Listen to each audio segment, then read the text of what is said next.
Hello friends, Matt here with Peppercoat Barbecue and welcome back to the Peppercoat deck. Today I'm trying out the Bighorn 16-inch pellet powered pizza oven. This thing's awesome. I mean, look at this pizza we just pulled off of here. I'm gonna take you through the steps, the assembly, the quality, show you some things that I learned when running this pizza oven. And if you stay tuned to the end, I'm not only gonna show you that you can make an awesome pizza, but it's good at steaks also. This is the 16-inch pellet pizza oven model. It weighs in at about 50 pounds, so it is pretty nicely constructed. And this is from Bighorn Outdoors. Now, everything comes packaged nice and neat. It's packed in styrofoam. It's nice and tight inside of the box. And once I opened the top of the box, I just flipped it over now, dumped everything out. I really like that these legs, they just unfold and all of the parts for the pizza oven is inside the oven. It makes it really nice and easy if you wanted to just fold those legs back together, stick everything inside. And this thing travels really well if you wanted to take it to, your kid's birthday party in a park or camping or whatever. The only tools I needed to assemble this was a Phillips screwdriver, and within about 10 to 15 minutes, I was ready to get started. Anytime I use any new grill or smoker, I like to test it before I actually do a cook. So I'm planning on making some pizzas tomorrow evening, but I want to go ahead and do a burn off today and just do a little testing with the fire. Now, I'm going to be using smoke pecan pellets. Those are my favorite. Love these pellets. Bighorn does recommend that you use a hardwood pellet, but they also say that any pellet that will run through your pellet grill should work just fine in here. Also, Bighorn recommends that you have a fan. You may not need the fan, but to keep a constant airflow, I've got a fan sitting over here if I need it to give us a little better airflow in here to help regulate the fire. But I'm going to try it without that first. Most of the videos I've seen and other people who have tried these and use these, they're not using the fan, but we'll see if we need it or not. I've got my pellets in. I've got a tumbleweed over here. I'm going to go ahead and light this up. It's been 8 minutes since I put that tumbleweed in, and hopefully we have a sustainable fire now. Some of the pellets are getting lit over there. I'm going to slide this in. I almost put too much in there. I'm going to slide this in, put my tray up under here just in case we pull that out. I don't think we have to pull it out. I think we can just feed it through here. For right now, I'm leaving the vents all the way open. I'm going to go ahead and close this so we can get our draft started the right way. And I have the front door open, and hopefully we'll start drafting out the chimney in just a few seconds. And you can see once we shut that door, it doesn't take long for that draft to start. And some of it is coming out the front door. A lot of it's already coming up the chimney. So we're going to give this 10-15 minutes or something, see what happens. This is why I like to test things before I cook on them. It has been another 20 minutes since I put the pellets into the pellet pizza oven. I don't have the fan on, and it's just now beginning to clear up and beginning to get some flames coming over inside. So I'm going to go ahead and put the door on. We'll give this a few more minutes to get into a full burn before we fill our hopper up with pellets. I do think that when I do this again tomorrow, that I will put the tumbleweed underneath the pellets in the ash pan. I think that will work better to get the fire up into the pellets. And also I do think that using the fan, especially to get it started, is going to speed up that process once it gets completely lit. I don't know that we need that, but we'll do a few more tests and see. The pellets have been going inside here for about 30 minutes. We're up to 450 degrees. According to our thermometer, we got a nice flame coming across the top. And be careful because this can get hot. And it's still not fully lit across there. It's probably half to 3/4. But I'm gonna go ahead and slowly start filling up this hopper. And we're just gonna fill it up to about that level for now. Here we are 45 minutes in, and you can see we're a little over 700 degrees. And look at this flame that we have in here now. So we're going to go ahead and take the door off. And then I'm going to check the temperature of our stone.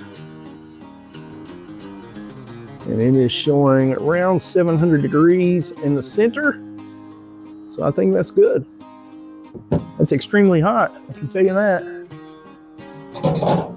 So the pellets, like I said, have been going for about 45 minutes. It's only been about 10 minutes since we filled this hopper up, about 2/3 of the way full. Like I said, we're hitting around 700 degrees now. And I have, since I've been standing back here, I've saw these flames shoot out just a few times up here. So that temperature now, maybe it's climbing a little more.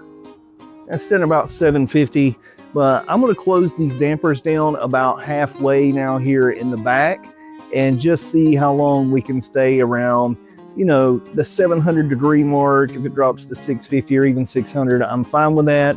But just so we'll know how to gauge, you know, what kind of fuel consumption we have.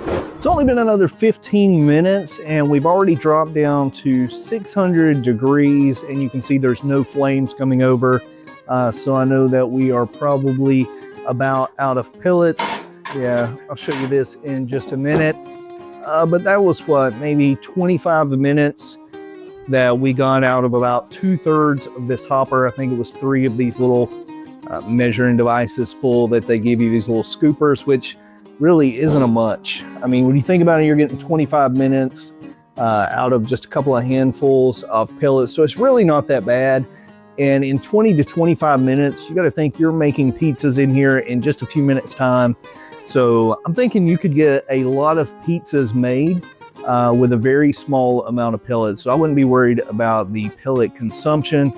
But you can see the pellets that we have left there. And we had filled that up to begin with. And then this hopper here about 2/3 of the way. And so there's still a lot of heat coming out of there. Like I said, it's around 600 degrees. But you're going to be losing that over the top fire. Overall, everything seems to work like it should. Seems like a pretty easy learning curve. So tomorrow, we'll eat some pizza. Here we are, day number 2. It is now pizza day. So we're gonna go ahead and get the fire started up. A little different, like we talked about yesterday. I do have the fan going. Let me show you what I'm gonna do today. Start this today, I put my tumbleweed here inside of the ash pan. I'm gonna go ahead and light that up. I'm gonna lay this grate on top of it that our pellets will rest on. This allows that fire to come up around those pellets. Get that laid in there. And I'm gonna go ahead and start dumping some pellets here on top. Go ahead and fill up this little tray. I'm gonna go ahead and slide my ashtray in place.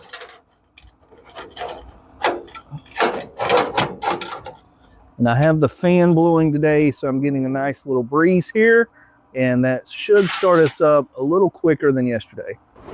The fan is a definite game changer. It has only been 8 minutes since I lit those pellets. And after only about 3 to 4 minutes, the fire was already filling up the chamber. So I went ahead and closed down the door.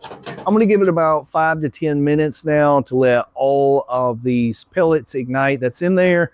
We'll fill our hopper up. And in the meantime, let's go get the pizza prepped. If you're like me, I'm really good at eating pizza, but maybe not so much as crafting a pizza. I know nothing about making dough. Now, Bighorn does offer recipes on their website for a dough that they recommend, but I just bought a pre-made dough at the grocery store. I let that proof, and then I just shaped that, put it here on my pizza peel with some flour underneath it. I'm also using a store-bought pizza sauce. Now, I did grate some fresh mozzarella. I'm actually using 2 different types of mozzarella and some Parmesan in this cheese mixture. I'm gonna put a little of that on here. And I'm using some uncured pepperoni and salami. I'm gonna add a few white onions and green peppers that I sliced up. And then I'm just gonna top all of that off with a little more of this cheese. I'm ready to put the pizza in. The oven's setting on 700 degrees, same place it was yesterday. So here we go.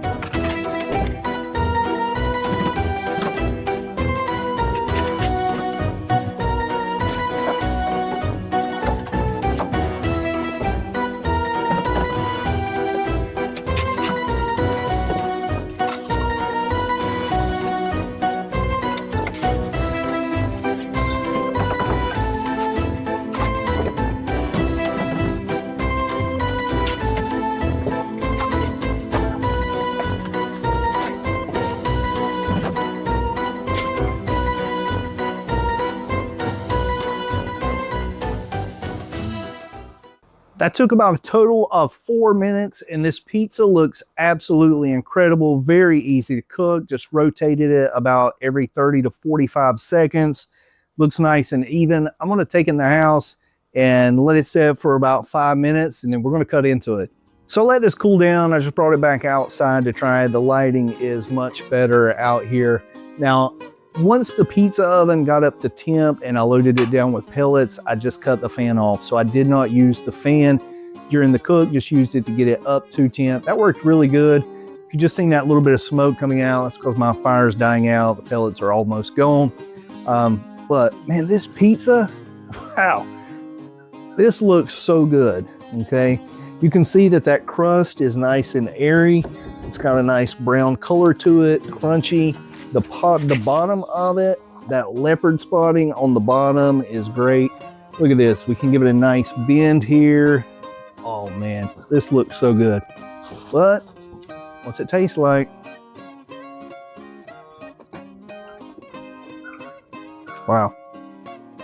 Guys, I'm gonna tell you, that is really good pizza. A couple of weeks ago, we had pizza at an authentic wood-fired pizza restaurant, a pizzeria, and man, it was fabulous. And so I was so excited when I got an email from Bighorn about trying this thing out. Now, is it on that same level?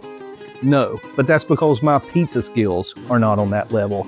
If you know how to make pizza better, can you pull that off in here? I absolutely think you could. This pizza oven does a tremendous job. Now I'm gonna eat this pizza, and like I said, maybe tomorrow we'll throw some steaks on here. As promised, here we are, next day, steak day. I've got a New York strip. All I've done to prepare this is put a little salt on it, left it on the counter on this wire rack for about an hour, brought it up to room temperature. And when we pull this out of here, I do have some compound butter that has thyme, rosemary, garlic, black pepper. I'll put that on top of it, but I didn't want to put the seasonings on it to put it in the oven. Now, before we put that in really quickly, one of the things I really like about this pizza oven is the clean out. And the stone came out. I brushed all the burnt stuff off of it, put it back in, dumped the ashtray out, easy peasy. Started it just like I did yesterday. You see I have the fan going today, and this thing, it is hot and ready to go. We're setting right up next to 800 degrees.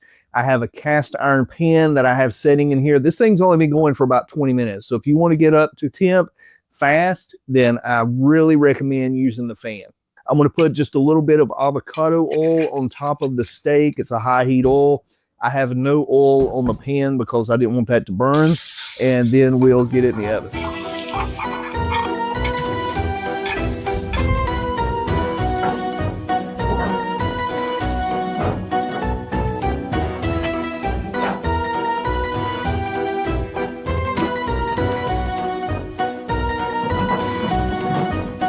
I'm gonna give that about 90 seconds. You will see that I had a thermometer in there, but it is a high heat thermometer that is supposed to be able to withstand up to 1,000 degrees ambient temperature.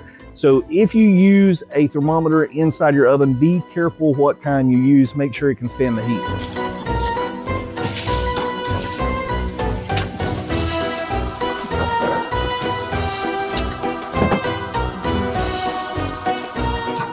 And just like that, we're up to 125 degrees.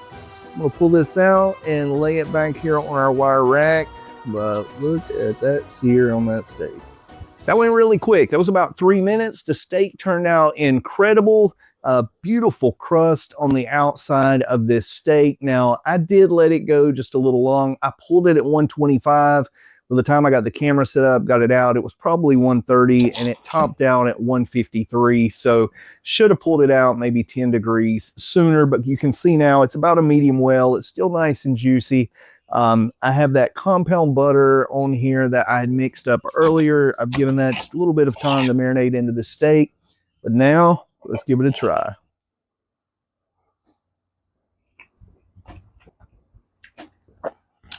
That is good. I gotta get another bite. My friend, that is steakhouse quality steak. That is super, super good. Like, I wish that you could taste this. I wish you could smell this. It is so good. Final thoughts about the pizza oven, 16-inch pellet oven from Bighorn, is that it works. I mean, it just works. The steak itself is worth buying it for. The pizza is worth buying it for. It works. It packs up easy. You can take it with you. I would recommend. Like, I really like this. This is something that I see me using. If you like cooking outside, you like convenience, you like, for it to be quick, use the fan if you want it to be quick, but it just works. So I'm gonna put some links either on the screen or down in the description or both places. I know that there's a sale going on in the month of October 2025, and you can find the information of that below to get some discount pricing. And then also I'll try to give you some information for Bighorn Outdoors website so you can see all of their products if you're interested. But go check them out. Appreciate you, Bighorn, for letting me try out this pizza oven. Works great, and I'll see all of you here next time on Peppercoat Barbecue.